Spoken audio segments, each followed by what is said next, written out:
Olá, seja bem-vindo, seja bem-vinda a mais um culto virtual da Igreja Batista Betel. Te convido aí onde você está, se for possível, fechar os seus olhos, para que nós iniciemos esse tempo de reflexão na Palavra de Deus e também de adoração a Deus através da música, através de uma oração.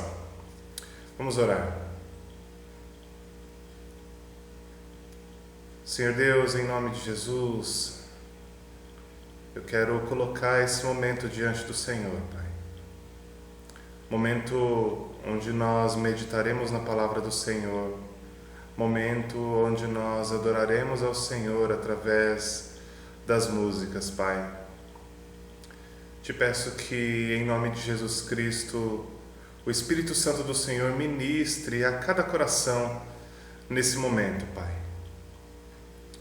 Que o Senhor fique à vontade para falar aquilo que o Senhor deseja e aquilo que nós precisamos ouvir, ó Deus. Recebe a nossa adoração e que essa adoração seja como um cheiro suave subindo ao Senhor, Pai. Seja conosco em mais um tempo, que o Seu Espírito Santo possa abençoar cada lar onde essa mensagem está entrando, onde esse culto está sendo reproduzido, Pai. Assim eu oro, em nome de Jesus Cristo. Amém. Amém.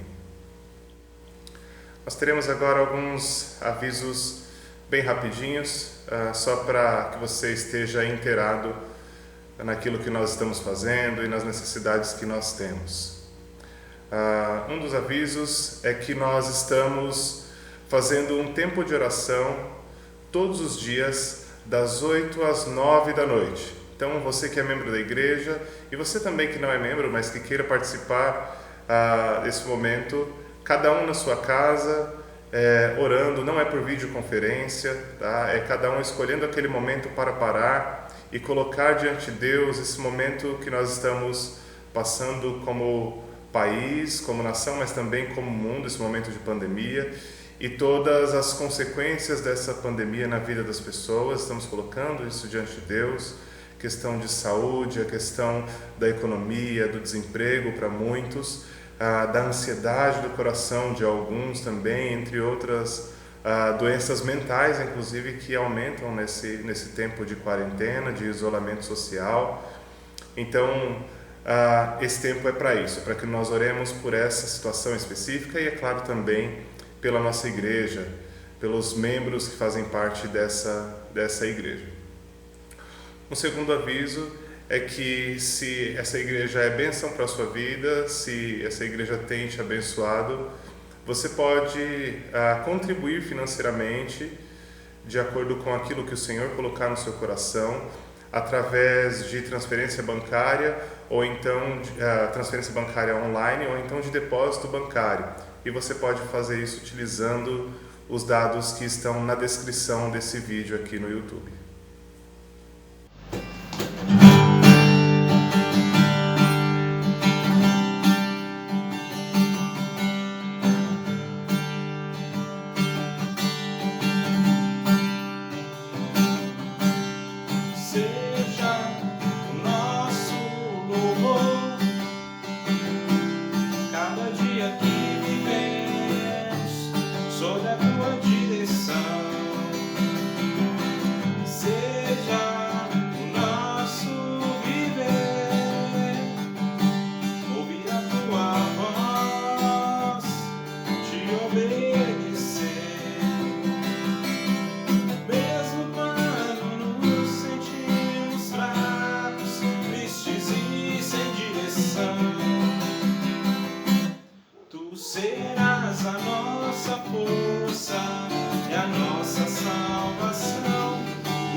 Cada dia que vivemos, sobre a tua direção.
glória enche a terra, sua glória enche os céus, sua glória enche minha vida, Senhor.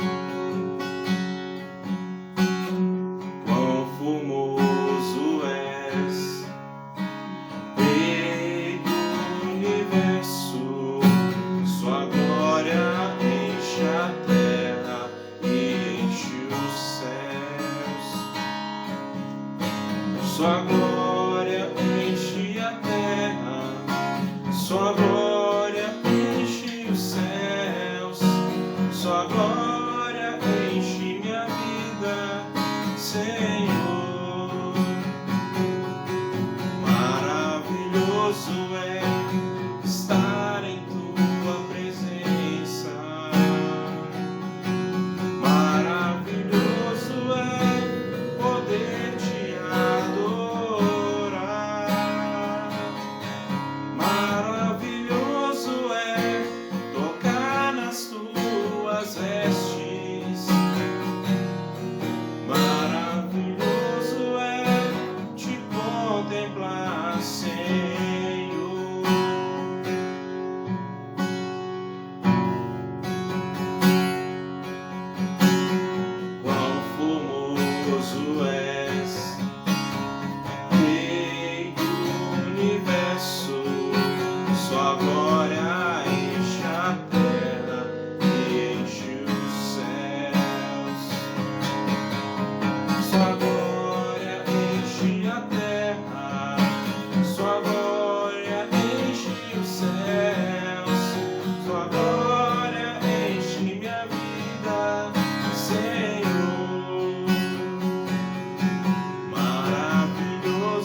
de ouvir tua voz, sentir teu amor, só de pronunciar o teu nome.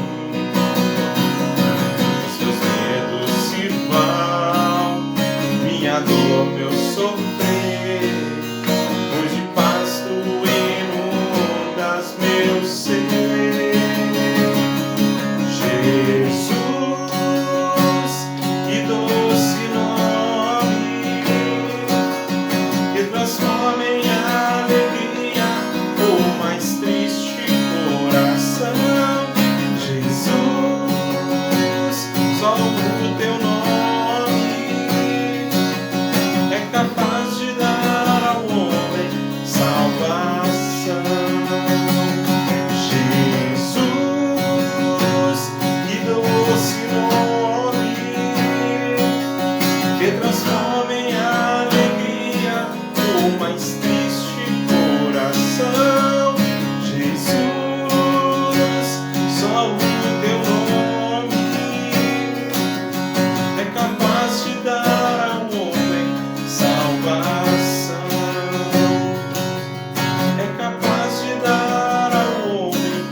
Se você puder, abra sua Bíblia no capítulo 4 do Evangelho de João. Nós vamos ler os versículos 43 a 54. João 4, 43 a 54. Passados os 2 dias, ele partiu dali para a Galiléia, porque Jesus mesmo havia declarado que um profeta não recebe honras em sua própria terra. Logo que chegou à Galiléia, os galileus o receberam, porque tinham visto as coisas que fizera em Jerusalém por ocasião da festa da Páscoa, pois também eles tinham ido à festa. E foi novamente para Caná da Galiléia, onde havia transformado água em vinho. Havia ali um oficial do rei e o seu filho estava doente em Cafarnaum. Quando ele soube que Jesus viera da Judéia para a Galiléia, dirigiu-se a ele e rogou-lhe que fosse e curasse seu filho, que estava à beira da morte. Verso 48. Então Jesus lhe disse: se não contemplardes sinais e prodígios ou sinais e maravilhas, jamais crereis. E o oficial suplicou-lhe: Senhor, vá antes que meu filho morra. Jesus lhe respondeu: vai, o teu filho viverá. O homem creu na palavra que Jesus lhe dissera e partiu. Enquanto se dirigia para casa, seus servos foram ao encontro dele e lhe disseram que seu filho estava vivo. E ele lhes perguntou a que hora ele havia melhorado. Ao que lhe responderam: a febre o deixou ontem, à hora 7. Alguns estudiosos dizem que era cerca de 1h da tarde. Versículo 53. O pai reconheceu que naquela mesma hora Jesus afirmara: o teu filho viverá. E ele creu com toda sua família. Este foi o segundo sinal que Jesus fez ao voltar da Judéia para a Galiléia. João 4, 43 a 54. Essa passagem ela conclui um ciclo de Jesus levando o Evangelho a 3 povos diferentes, a 3 públicos diferentes. Esse ciclo começa com Jesus levando o Evangelho a um mestre judeu, a Nicodemos, ali no capítulo 3. Jesus apresenta o Evangelho para aquele mestre, para aquele professor judeu, ali no capítulo 3. Em seguida, no capítulo 4, nós vemos Jesus apresentando o Evangelho a uma mulher samaritana, uma pessoa rejeitada naquela sociedade simplesmente pelo fato de ser mulher e pela vida que ela levava, mas além disso ela era rejeitada porque ela fazia de um povo que os judeus rejeitavam, e eram os samaritanos. Então Jesus levou, num primeiro momento, o evangelho a um mestre judeu, e em seguida ele vai para uma terra de pessoas rejeitadas, leva o evangelho para uma pessoa especificamente rejeitada e depois para outras pessoas, como aquela mulher foi canal do evangelho para levar a outras pessoas ali. E agora, por fim, no capítulo 4, esses versículos que nós lemos, Jesus fecha esse ciclo, levando então o evangelho a um oficial romano, alguém que também não era bem visto naquela sociedade, um oficial romano.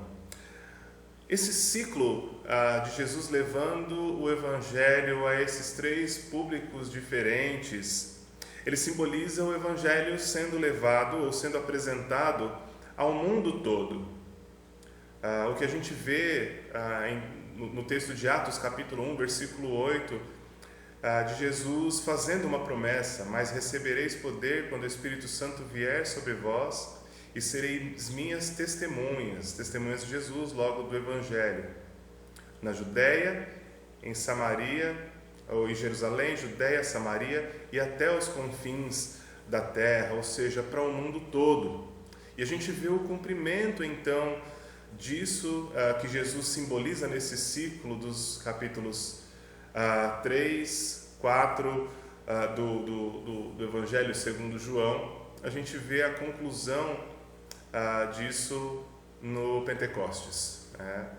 No Pentecostes, ali nós temos a ação do Espírito Santo de forma a iniciar a propagação do Evangelho para todo o povo, para toda a língua e para toda a nação.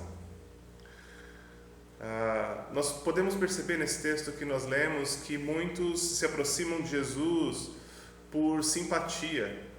A gente vê isso não só nesse texto, mas em outros textos onde Jesus é seguido por uma multidão de curiosos, de pessoas que estavam ali simplesmente para ver o seu poder sendo manifestado. Então, muitos se aproximam de Jesus por simpatia, mas é importante a gente salientar que ser admirador é diferente de ser seguidor, ser simpatizante é diferente de ser discípulo. Da mesma forma, crer nos sinais de Jesus é diferente de crer em Jesus como Cristo Salvador, como Senhor da sua vida, como aquele que tem poder sobre a vida e também sobre a morte. No comecinho do texto a gente vê que Jesus ele é bem recebido ali na Galileia, mas Jesus é bem recebido ali não por quem ele é, mas pelo que ele faz. O texto deixa claro que os galileus o recebem bem porque eles tinham visto os sinais que Jesus havia feito na festa da Páscoa, onde os galileus ali também estavam. Eles estavam impressionados com o que Jesus podia fazer e não com quem Jesus era de fato. E aí é que um oficial romano se aproxima de Jesus com seu filho à beira da morte, e esse oficial provavelmente era uma autoridade da corte de Herodes Antipas, que era governador naquela época. E ele se aproxima de Jesus pedindo para realizar então um sinal, para realizar um milagre. E ele percebe no oficial do rei que no oficial do rei há uma acolhida e uma fé, mas essa fé ela é do tipo que deseja uma cura, mas não uma fé que de fato confia em Jesus como a verdade, como o Messias, como o Cristo. Esse homem, esse oficial que se aproxima de Jesus, ele se aproxima pura e simplesmente porque ele sabe dos sinais que Jesus havia feito, então ele crê que Jesus é um fazedor de sinais, é um fazedor de milagres, mas ele não crê ainda em Jesus como o Senhor da sua vida, como o Messias prometido, como o Cristo que estava ali, frente a frente com ele. Jesus deixa claro, Jesus deixa explícito que o oficial, assim como o restante daquele povo, tem necessidade, eles anseiam por ver sinais e prodígios. E com isso a gente pode perceber que a incredulidade, ela é um mal que não habitava só naquelas pessoas ali, não habitava só naquele homem, não habitava só nos galileus. A incredulidade, ela é um mal que habita no ser humano e que precisa ser combatido. Quando nós falamos de incredulidade e olhamos para a Bíblia, nós podemos ver vários pontos onde o ser humano foi incrédulo. Isso começa, por exemplo, no próprio Jardim do Éden, com Adão e Eva não dando atenção à voz de Deus, ou seja, não acreditando na voz de Deus, mas acreditando na voz da serpente, então comendo do fruto e como consequência foram expulsos do jardim. Isso está registrado em Gênesis, no capítulo 3. Nós vemos também Sara, esposa de Abraão, já de idade, Abraão também já de idade, mas Deus vem e faz uma promessa a eles, uma promessa bem específica de que Sara ficaria grávida, e na mesma época que ela estava recebendo essa palavra da parte de Deus, no ano seguinte ela ficaria grávida. E qual a reação de Sara nessa situação? Ela ri. Ela ri debochando do que Deus havia dito. Versículo 12 do capítulo 18 diz: então Sara riu consigo, dizendo: terei ainda prazer depois de idosa, e sendo o meu senhor também já velho. Meu senhor aqui é Abraão, marido dela. Nós temos a incredulidade como parte do ser humano, como um problema no ser humano também, por exemplo, no povo no deserto. Quando, diante de algumas dificuldades, o povo chega para Moisés e diz: você nos trouxe no deserto para que nós morramos, era melhor a gente ficar no Egito, era melhor nós sermos servos no Egito do que vir para o deserto para morrer aqui. Enfim, se a gente fosse contar aqui, seriam inúmeros os exemplos na Escritura de que a incredulidade ela é um problema no ser humano. A falta de fé, a falta dessa fé verdadeira, ela é demonstrada também, essa incredulidade, através da postura ver para crer. Eu preciso ver para crer. Observe só a postura de Tomé em João 20, 25, que diz o seguinte: então os outros discípulos lhe disseram: vimos o Senhor. Ele, porém, lhes respondeu: se eu não vir o sinal dos pregos nas mãos e não puser o meu dedo no seu lado, de maneira nenhuma crerei. A humanidade, o ser humano, na verdade, crê que Jesus pode fazer o milagre, mas tem dificuldade em crer que Jesus é o Cristo, é o Filho de Deus, é o Salvador, é o Messias prometido. E a gente vê então que, em consequência disso, muitas pessoas se aproximam de Jesus ali nos evangelhos simplesmente pelos sinais que ele faz e não por quem ele é. Elas se aproximam porque elas querem que o poder de Jesus seja manifesto para curar, para lhes suprir alguma necessidade, mas não em Jesus como o dono das suas vidas. E a pergunta para nós fica, ou a pergunta para você é: como você tem se aproximado de Jesus? Você se aproxima de Jesus, ou você tem se aproximado de Jesus por quem Ele é ou pelo que Ele faz? Você tem se aproximado de Jesus porque Ele pode te dar um melhor emprego? Você tem se aproximado de Jesus porque Ele pode realizar o seu sonho? porque Ele pode curar alguém da sua família, ou você se aproxima de Jesus por quem Ele é, Messias, Cristo, Rei, Senhor. Outra pergunta: as atitudes que você toma diariamente, elas demonstram que você é discípulo, que você é seguidor de Jesus, ou apenas um admirador dele pelo que ele faz? Se a sua fé for provada, ela pode ser considerada uma fé verdadeira? Um exemplo daqueles que são somente admiradores de Jesus, mas não discípulos verdadeiros, não seguidores verdadeiros, é que essas pessoas elas se aproximam de Jesus quando elas têm alguma necessidade.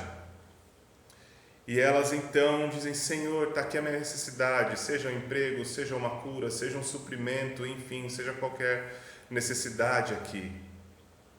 Mas logo que as necessidades dessas pessoas são supridas, elas se distanciam de Deus, elas voltam atrás de uma vida que elas estavam dispostas, ou que elas diziam estar dispostas a seguir por Jesus, porque agora elas já conseguiram o que elas queriam.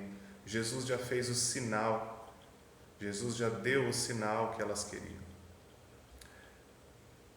Essa pessoa demonstra através dessa atitude que ela não é um seguidor, não é um discípulo verdadeiro de Jesus, mas simplesmente um admirador, uma pessoa que está interessada nas mãos de Jesus e não no seu coração, uma pessoa que está interessada nos sinais de Jesus e não na transformação que Jesus pode trazer para a sua vida. Os seguidores,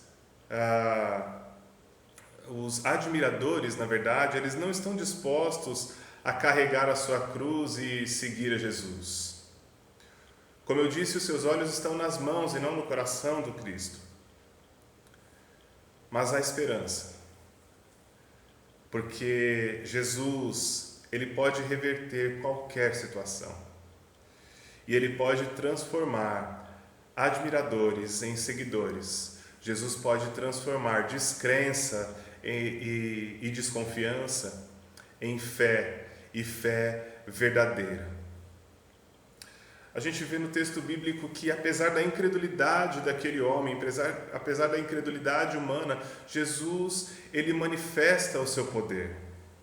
E quando Jesus age, ele abençoa o oficial, curando o seu filho. Quando Jesus age, ele revela a sua autoridade como verdadeiramente Deus. Quando Jesus age, ele gera fé salvífica, fé salvadora e vida verdadeira. Jesus manifestou ali a sua glória, curando e logo dando vida ao filho do oficial que estava à beira da morte, e assim cumpriu o propósito de levar a verdadeira vida ao oficial e também à sua família, como diz o texto bíblico, que o oficial creu assim como sua família. Jesus é especialista em transformar descrença e desconfiança em fé verdadeira. Na continuação do texto sobre Tomé, que a gente leu agora há pouco, que eu li agora há pouco, nós lemos o seguinte, continuação daquele texto. 8 dias depois, os discípulos estavam outra vez ali reunidos, e Tomé estava entre eles. Estando as portas trancadas, Jesus chegou, colocou-se no meio deles e disse: paz seja convosco.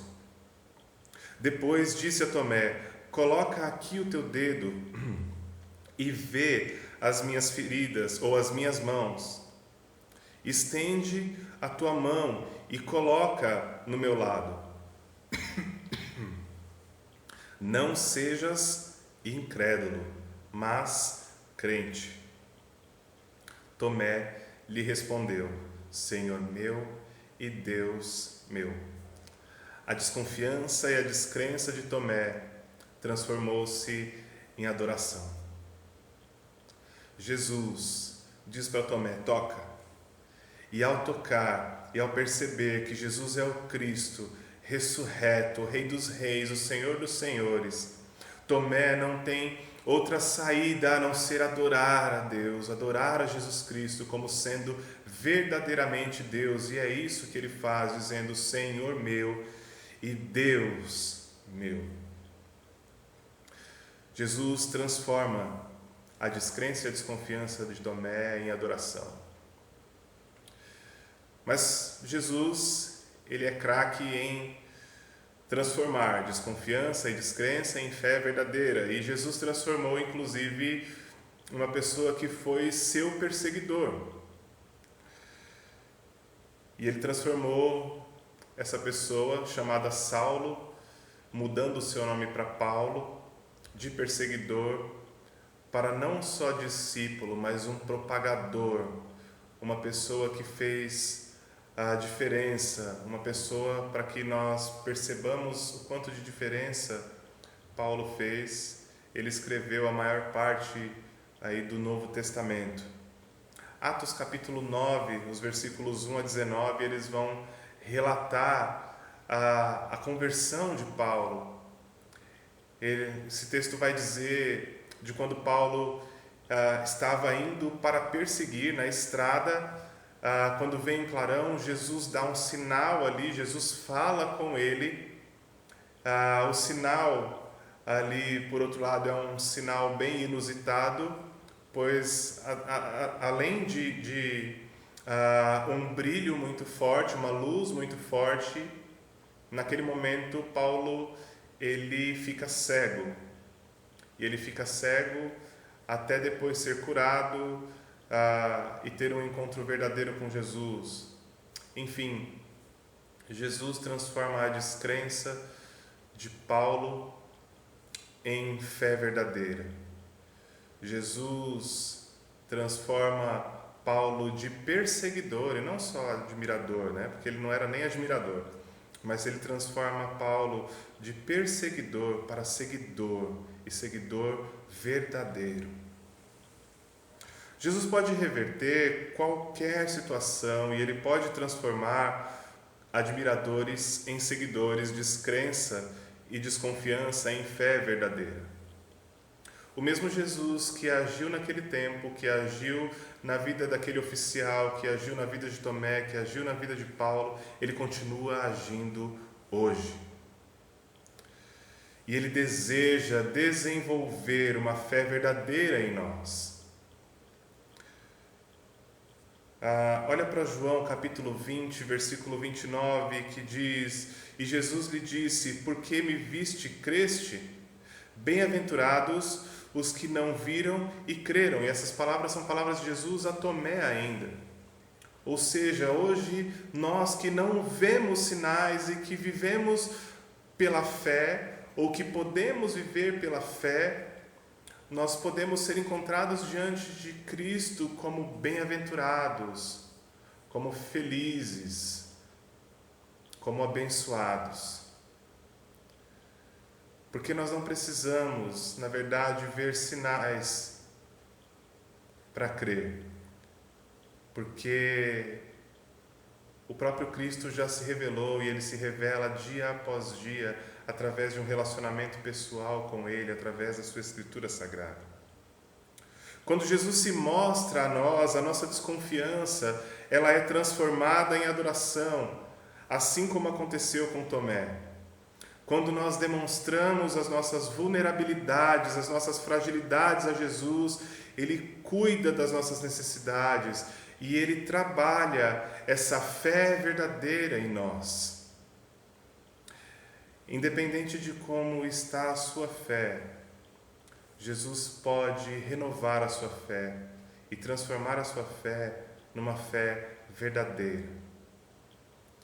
Independente de como está a sua fé nesse momento, nesse tempo onde tudo está suspenso, onde tudo, por conta do momento que nós estamos vivendo, tudo é muito nebuloso, tenha certeza que apesar disso, Jesus pode reverter qualquer situação e transformar a sua descrença e desconfiança em fé verdadeira. Eu quero concluir dizendo a você: não leve somente as suas necessidades a Jesus, leve também o seu coração. Não tenha Jesus como um fazedor de sinais, um fazedor de milagres na sua vida. Eu me lembro de quando eu era criança, ouvir algumas pessoas, quando perdiam alguma coisa dentro de casa, ter uma fala no sentido de São Longuinho, né? E se achasse aquele objeto, aquilo que havia sido perdido, daria 3 pulinhos. Infelizmente, muitos de nós hoje em dia veem Jesus como um São Longuinho, uma pessoa ou alguém que está ali para nos servir, e aí então, demonstrando um sinal, a gente vai crer e a gente vai fazer algo por ele. E São Longuinho era simplesmente algo imaginário. Quando nós olhamos para Jesus, nós estamos lidando com uma pessoa, e a pessoa mais importante que já existiu e que ainda existe. E o nosso relacionamento com Jesus não deve ser um relacionamento de troca. E se for um relacionamento de troca, esse relacionamento, ele não é um relacionamento de discípulo, de seguidor verdadeiro. Ele é um relacionamento de admirador de sinais que Jesus faz. Não leve somente as suas necessidades a Jesus. Leve também o seu coração. Olhe mais para o coração de Jesus, olhe mais para quem Jesus é e menos para as mãos de Jesus, para aquilo que Ele pode fazer por você. No sentido de te dar, te conceder algo como emprego, como saúde ou qualquer coisa que seja. Porque se você, meu querido, minha querida, olhar para as mãos de Jesus e não para o seu coração, no momento em que você passar alguma dificuldade, o seu coração, a sua vida se distanciará de Jesus. Agora, se você estiver interessado no coração de Jesus, em quem Ele é de verdade, e render a sua vida de fato a quem Jesus é, aí você vai poder experimentar na sua vida, independente das dificuldades, independente das circunstâncias, um relacionamento verdadeiro com o Cristo verdadeiro, que é verdadeiramente Deus, que é Rei dos Reis, que é Senhor dos Senhores, e você poderá ter a sua vida transformada. Reconheça a sua vulnerabilidade, a sua fragilidade diante de Jesus, para que Ele produza em você uma fé verdadeira. Reconheça, diga: Jesus, a minha fé precisa de um renovo, a minha fé precisa ser restaurada. Lembre-se, não é vergonha admitir fraqueza. Vergonha seria esconder essas fraquezas, não admitindo. E mais, viver tentando se convencer da sua própria força. Olha o que diz o apóstolo Paulo, esse homem que dispensa apresentações, como já foi dito aqui. Mas olhem o que ele diz: a minha graça te é suficiente. Ou vou voltar um pouquinho aqui, o versículo diz: mas ele me disse, Deus disse a Paulo, a minha graça te é suficiente, pois o meu poder se aperfeiçoa na fraqueza. Por isso, de muita boa vontade, me gloriarei nas minhas fraquezas, a fim de que o poder de Cristo repouse sobre mim. Por isso eu me contento nas fraquezas, nas ofensas, nas dificuldades, nas perseguições, nas angústias por causa de Cristo.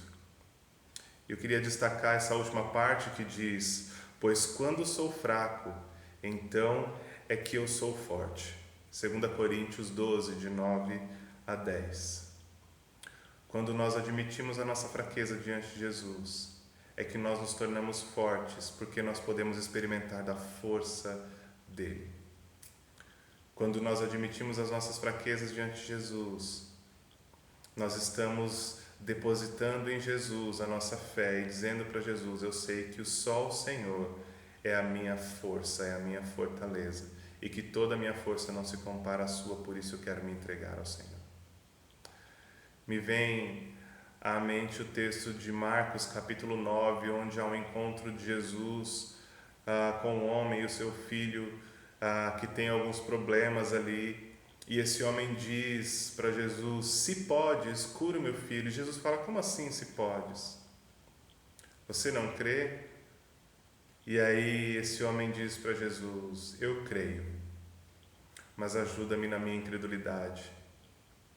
Eu creio, mas ajuda-me na falta de fé. Muitas vezes nós nos encontramos desse jeito, mas nós podemos dizer a Jesus: Jesus, eu creio, mas ainda assim me ajuda na minha falta de fé.